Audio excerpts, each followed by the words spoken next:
10-й экономический форум восточный для Якутии прошел успешно. Можно уже сказать, что план по соглашениям выполнен на 100%. Предусматривалось подписание 27 соглашений, они все подписаны. Общая сумма инвестиций по этим соглашениям 106 миллиардов рублей. Ну и очень важно, что многие соглашения, они без денег, но они очень важны. Например, у меня подписано соглашение с фондом МФТИ, по которой предусматривает открытие у нас в Якутии оборудования более 100 классов математики и физики и помощи в обучении наших детей. То есть вроде в деньгах это оценить можно, так, но мы не оцениваем так, а с точки зрения прямой пользы системе образования, повышению качества знаний наших детей, оно практически бесценно, потому что это будет делаться с помощью как раз лучших специалистов нашей страны. Что касается непосредственно самих проектов, то считаю, что очень важны проекты, которые подписаны по маркетплейсам крупнейшим, по Сазонам и Сфалберес, и та, и другая крупнейшая российская корпорация будут строить у нас свои логистические центры в Якутске. Одна компания выбрала северную часть города, другая южную часть городского округа. Вот, и площади достаточно большие, и сумма вложений, многие миллиарды рублей создаются по каждому проекту сотни рабочих мест.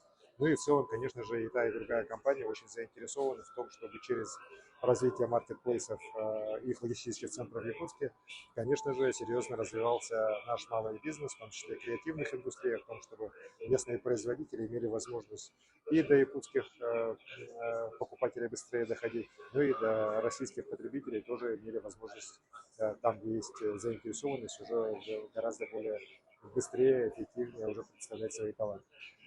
Много традиционно у нас проектов, связанных с недропользователями. Мы считаем, что по многим из них тоже делаются такие достаточно прорывные направления решения.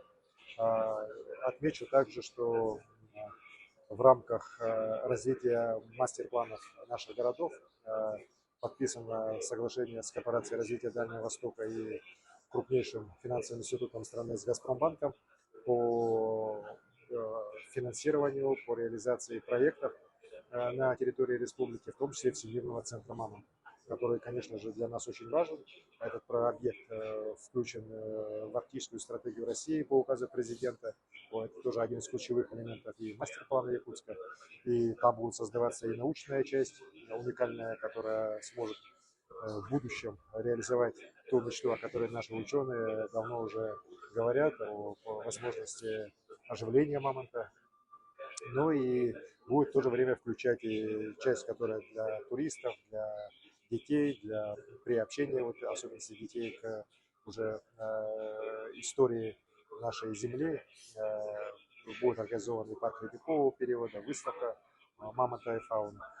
Местоположение центра выбрано в районе Табаги, недалеко от строящегося моста Ленского, поэтому мы считаем, что этот вот проект после его возникновения станет одним из таких, знаете, символов и Якутской, и нашей республики. В целом, еще раз подчеркну, что 10-й экономический форум, он прошел успешно, и недаром и президент в своих выступлениях отмечал наши успехи и как лидеров по привлечению инвестиций, как лидеров по объему валового регионального продукта, ну и как лидеров по увеличению количества жителей, по демографии, что, на мой взгляд, это как раз наиболее важный результат нашей деятельности. Спасибо.